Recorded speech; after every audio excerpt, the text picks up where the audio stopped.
Bonne année 2025! L'année vient à peine de commencer et je me suis dit que j'allais faire un peu comme l'année dernière où j'avais énoncé mes objectifs 2024.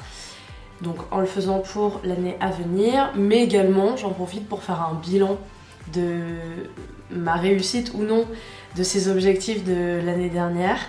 Et je suis assez satisfaite de manière générale, donc je vais les reprendre un par un et ensuite je vous énoncerai mes objectifs pour 2025. D'abord, le bilan des objectifs 2024.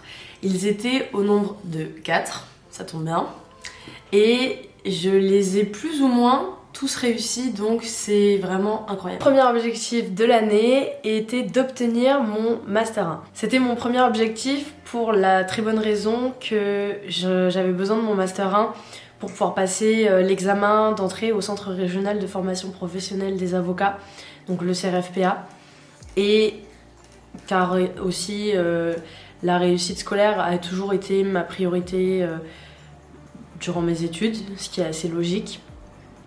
Et simplement, si je pouvais mettre un petit regret, c'est de ne pas avoir assez travaillé pendant mon Master 1, car je me focalisais sur d'autres choses comme les réseaux ou l'associatif.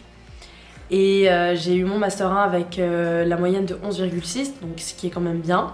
Sauf que mon M1 était généraliste, c'était droit privé. Et il y avait une seconde sélection pour le M2 et j'ai pas eu tout de suite mon M2. J'ai réussi à l'avoir sur recours, mais c'était pas dit. Donc finalement, tout est bien qui finit bien. Mais ça aurait pu ne pas être le cas. Donc c'est mon seul regret, voilà. C'est d'avoir un petit peu négligé mes notes. Tout va bien, mon objectif reste rempli malgré tout.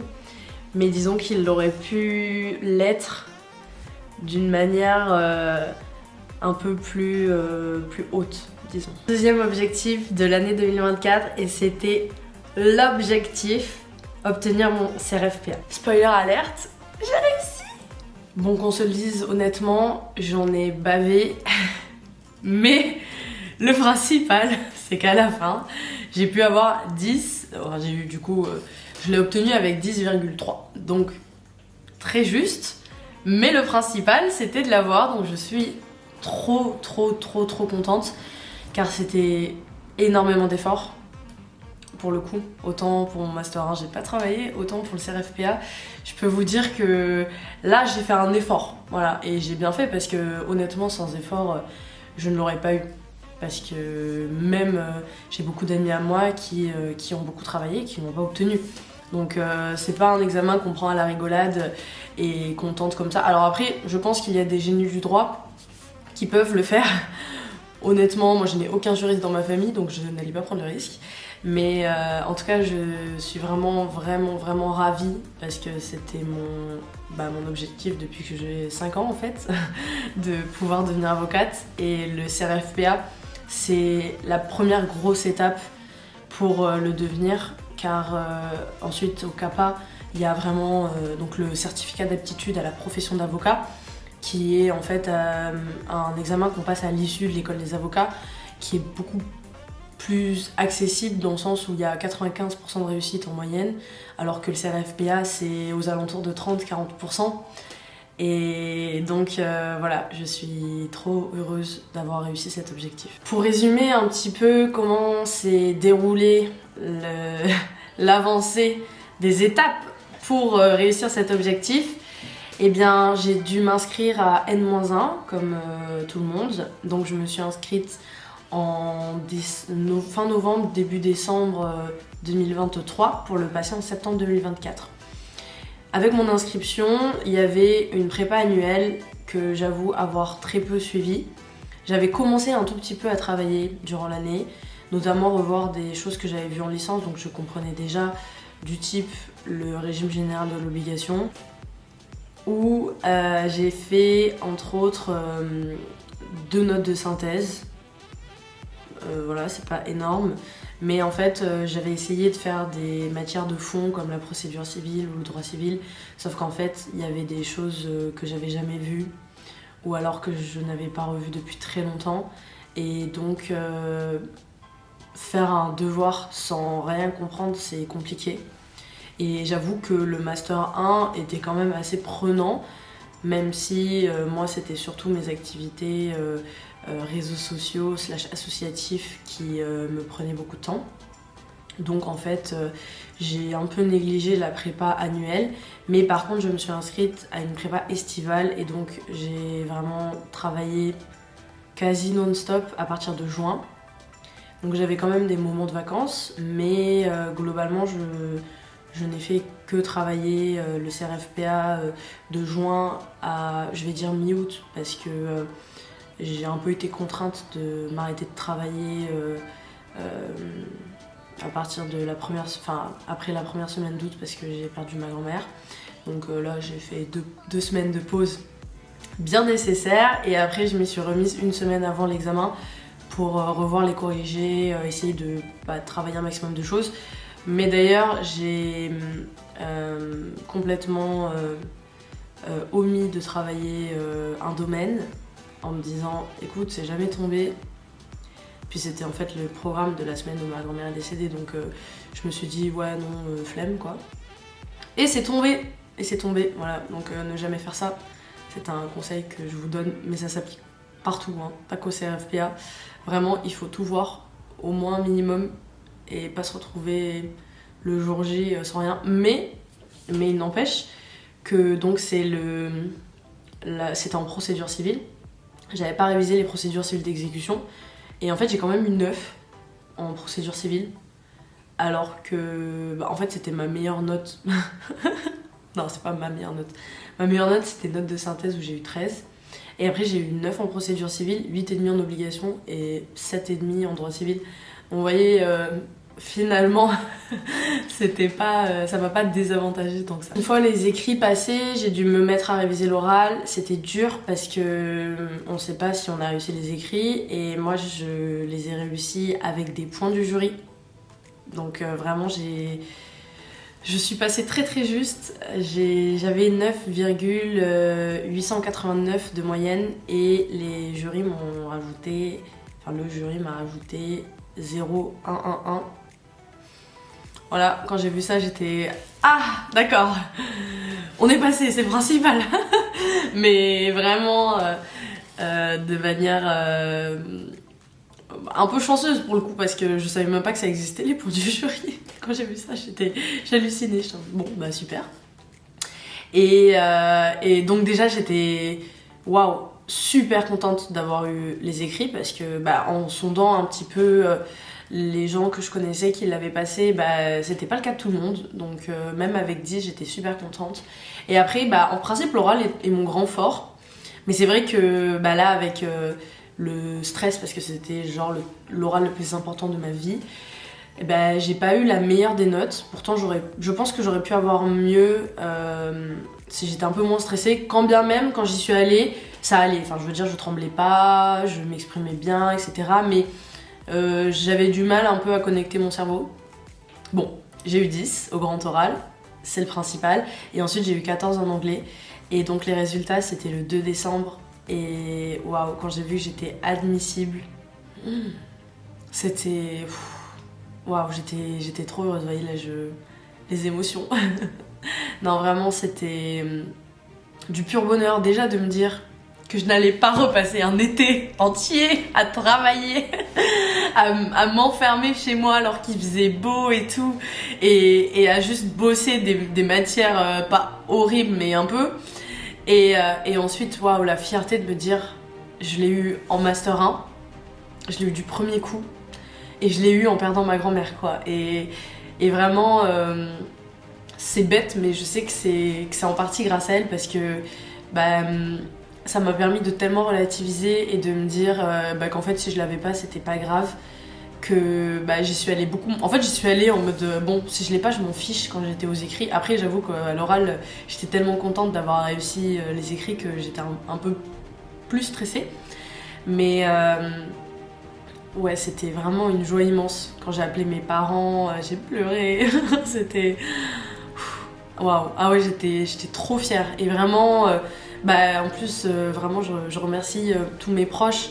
Ma famille, mes amis, mon chéri, parce qu'ils m'ont soutenue durant cette période où c'était quand même dur.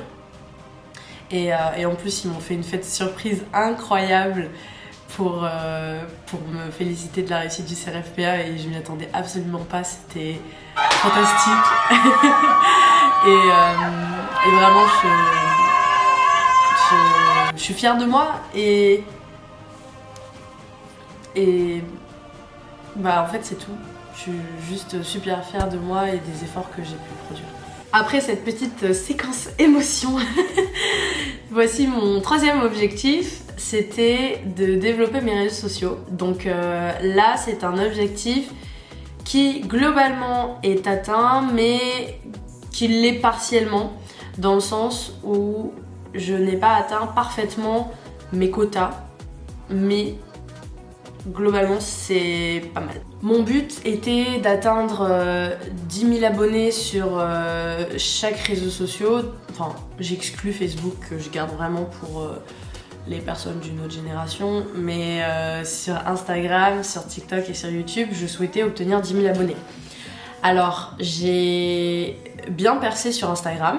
Et c'est là d'ailleurs que ma communauté, en fait les gens avec qui je discute le plus se trouve et donc je termine l'année 2024 avec 37 000 abonnés à peu près et je l'avais commencé avec 10 000 abonnés parce que j'avais vraiment en fait commencé les réseaux à partir de septembre et voilà en décembre j'avais réussi à obtenir 10 000 abonnés donc c'est pas mal, j'ai du coup atteint cet objectif des 10K et je l'ai même vraiment dépassé.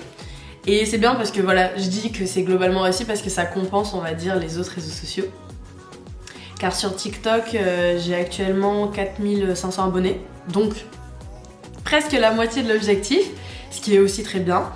Et sur YouTube, j'ai 1000 abonnés. Mais il faut savoir que en fait, j'ai vraiment fait un contenu déjà qui était plus adapté pour Instagram.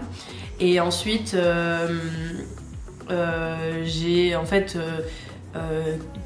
concrètement 2 vidéos qui vraiment m'ont rapporté beaucoup d'abonnés, ce que je n'ai pas eu sur TikTok et sur YouTube. Donc en soi, c'est pas très grave, mais par contre, je suis super contente parce que j'ai vraiment créé des liens avec les gens.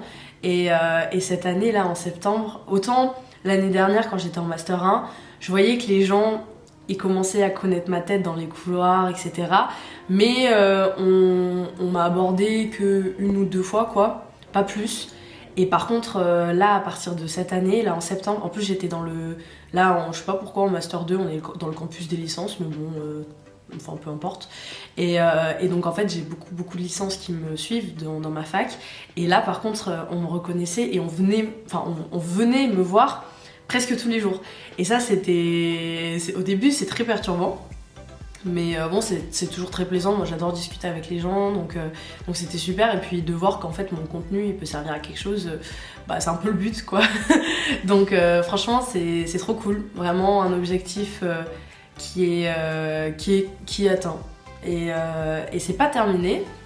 Mais globalement, je suis satisfaite du travail déjà accompli. Mon dernier objectif de l'année était d'améliorer mon éloquence. Pareil, là je considère que mon objectif est globalement atteint car je m'étais inscrite à un cours bonus en Master 1 d'éloquence. Donc ça m'a permis de m'entraîner sur l'écriture, la déclamation de discours, etc.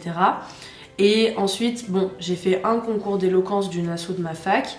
J'ai passé le premier tour, donc j'étais déjà contente parce que c'est vraiment des monstres, les personnes qui participent à ces concours. Et d'ailleurs, j'ai été éliminée par la grande gagnante de ce concours qui est devenue une très bonne amie. Donc bon, c'est pas très grave.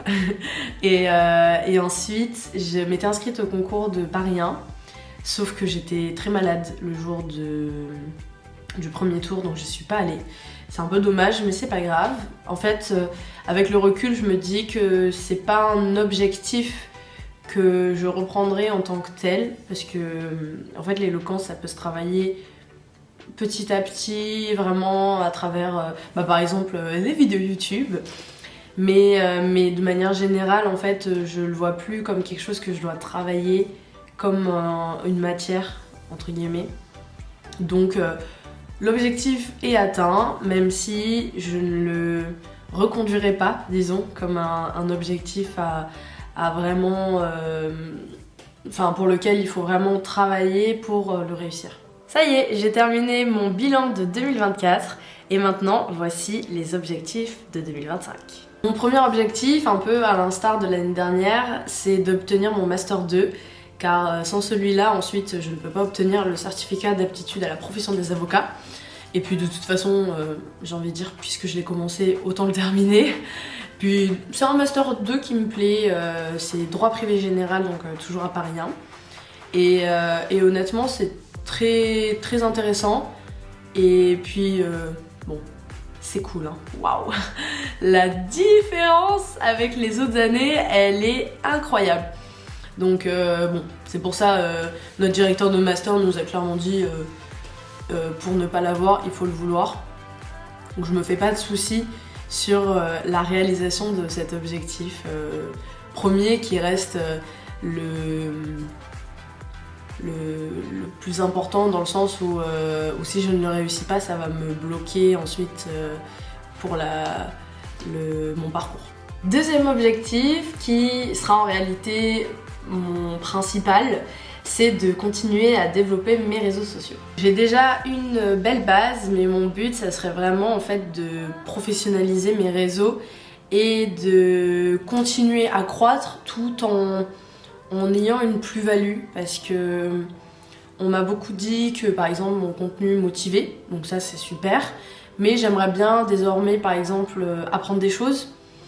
Et bon, j'en apprends un petit peu quand je parle de mon parcours, parce que ça aide des personnes qui souhaitent se renseigner par exemple sur les formations que j'ai faites ou encore sur le CRFPA, et ça va être un gros sujet cette année dont je vais beaucoup discuter pour essayer d'aider les prochaines personnes qui vont le passer. Mais vraiment avoir une finalité en fait à ces réseaux sociaux et pas juste poster pour poster. Je vais réitérer les objectifs de l'année dernière en me fixant pour minimum, disons, 10 000 abonnés sur YouTube et 10 000 abonnés sur TikTok. Donc je pense que sur TikTok, ça peut être plus rapide que sur YouTube, car YouTube c'est vraiment des codes nouveaux, entre guillemets, pour moi. Et je trouve que la croissance est beaucoup plus longue sur YouTube. Donc je vais y accorder plus de temps, ce que je n'ai pas fait l'année dernière. Et là j'aimerais bien en fait poster une vidéo longue par semaine. Et ensuite ne pas oublier de poster les shorts, parce que quand je poste sur Instagram et sur TikTok, des fois j'oublie complètement YouTube. Donc là mon but c'est vraiment de ne plus oublier YouTube et de ne plus laisser de côté. Regardez, j'ai le petit logo short derrière moi pour me rappeler que c'est un de mes objectifs principaux. Et ensuite voilà, sur TikTok 10 000 abonnés, sachant que j'ai déjà la moitié, donc je pense que c'est atteignable. Ensuite c'est ambitieux, c'est très ambitieux, mais j'aimerais atteindre 100 000 abonnés sur Instagram. Pourquoi? Parce que j'ai déjà une base, qu'ensuite j'ai déjà identifié en fait les vidéos qui permettaient de faire adhérer un maximum de personnes. Et ensuite j'aimerais bien continuer de discuter autant que je le fais avec mes abonnés. C'est vrai que sur YouTube, je vais faire attention maintenant, je réponds rarement aux commentaires parce qu'en fait j'y vais jamais, je poste et ensuite j'y vais. Sur TikTok c'est pareil, et c'est vraiment, si vraiment vous voulez discuter, il faut m'envoyer un message sur Instagram, et là par contre je réponds dans la journée quoi, je laisse jamais les messages s'accumuler. Et donc voilà, c'est un gros objectif, mais qui je pense aussi est atteignable avec de la rigueur et l'analyse des statistiques par exemple, ce genre de choses. En plus c'est vrai que maintenant que j'ai dépassé les 10 000 abonnés sur Instagram, qui était donc mon objectif principal, en fait j'avais perdu un petit peu cette motivation qui m'obligeait à travailler et à poster régulièrement. Donc je poste toujours assez régulièrement, mais beaucoup moins qu'avant. Et donc je pense que si j'ai cet objectif des 100K... Mais wesh. Oh! Mais Léon! Qu'est-ce que t'as mon chou? Maintenir une motivation. Bon, merci le chat. Ça fait 2 fois que je recommence ce passage. A few moments later. Je disais ça m'oblige en fait à travailler et à poster beaucoup plus régulièrement. Et je sens que d'avoir atteint mon objectif des 10K, ça m'avait vraiment affaibli dans ma constance sur les posts. Ce qui n'est pas mon but si je veux continuer de me développer. Donc voilà, je me dis que ça va être dur, mais que avec du travail, de la régularité, de l'analyse, etc., c'est tout à fait faisable. Et quand bien même je n'atteins pas 100K, eh ben, si j'atteins 80, eh ben, c'est déjà énorme et ça sera car je me serais fixé cet immense objectif que d'obtenir 100 000 abonnés, quoi. Troisième objectif, je souhaiterais en fait devenir entrepreneur tout simplement et développer vraiment un business qui sera centré autour de mes réseaux sociaux. Les réseaux, ça permettra déjà de m'aider durant ma future carrière d'avocat, mais je n'aimerais pas faire que ça, honnêtement, parce que j'ai toujours aimé faire beaucoup de choses. Et donc même si je pense vraiment que je vais adorer ce métier, je veux pouvoir avoir d'autres sources de revenus. Et c'est pas encore très clair dans ma tête ce que j'aimerais faire. Peut-être que peut-être que cette année je vais plus mûrir ma réflexion à ce sujet que de vraiment développer un business. Mais par exemple, si je peux faire plus de partenariats, ça serait super. Et en fait vraiment commencer, comme je l'ai dit, ça va avec l'ancien objectif, c'est de professionnaliser mes réseaux sociaux et de commencer à en tirer de l'argent parce qu'honnêtement, voilà, pour l'instant c'est pas trop ça et ça peut être une source de revenus super intéressante que du coup j'aimerais exploiter. Enfin, le dernier objectif pour cette année 2025, j'aimerais énormément publier mon premier livre. Alors pour la petite anecdote, j'avais déjà écrit un livre que je n'ai jamais publié car les maisons d'édition l'ont refusé tout simplement, qui était en fait un manuel d'engagement pour les jeunes car j'étais très très engagée quand j'étais au lycée et surtout au début de mes années fac. Maintenant je suis toujours dans des assos mais disons que j'ai un peu freiné avec les réseaux notamment. Et ça n'intéressait pas les maisons d'édition, donc c'est ce qu'on appelle un projet qui tombe à l'eau, mais ça arrive, voilà, ça arrive à tout le monde. Et en soi c'est pas grave parce que j'étais quand même fière de ce que j'avais fait, etc. Je regrette un peu peut-être de ne pas l'avoir mis à disposition gratuitement. Maintenant il est un peu has-been, honnêtement, donc il aurait fallu que je le mette à jour et j'avoue que je n'ai pas envie de prendre ce temps. Mais par contre, j'aimerais énormément en fait publier mon mémoire de manière plus adaptée, disons, parce que je trouve que publier un mémoire tel quel c'est un peu dur à digérer et si je ne peux pas vous révéler mon sujet car j'ai trop peur qu'on me le pique, je sais que c'est un sujet qui va intéresser beaucoup de personnes et qui en plus ne fait l'objet d'aucune recherche juridique et qui donc aurait une réelle plus-value si je pouvais en fait le rendre accessible à plus de monde. Et ça, déjà ça va me motiver pour faire mon mémoire premièrement et ensuite ça va vraiment me donner une grosse base qu'ensuite je réadapterai en livre et grâce aux réseaux sociaux j'ai une sorte de légitimité dans le sens où les maisons d'édition seront plus enclins à m'éditer que en fait quand j'avais aucun abonné. Donc j'espère que ça va se réaliser et en tout cas je vais tout faire pour. Je vous souhaite d'avoir une très belle année et de pouvoir atteindre un maximum d'objectifs que vous vous serez fixés. Et en tout cas, n'hésitez pas à m'écrire les objectifs que vous avez décidé d'atteindre pour 2025. Et si jamais ça vous a un petit peu intéressé, écoutez, abonnez-vous, hein. Moi je ne vais pas dire non. Je vous remercie et à très bientôt.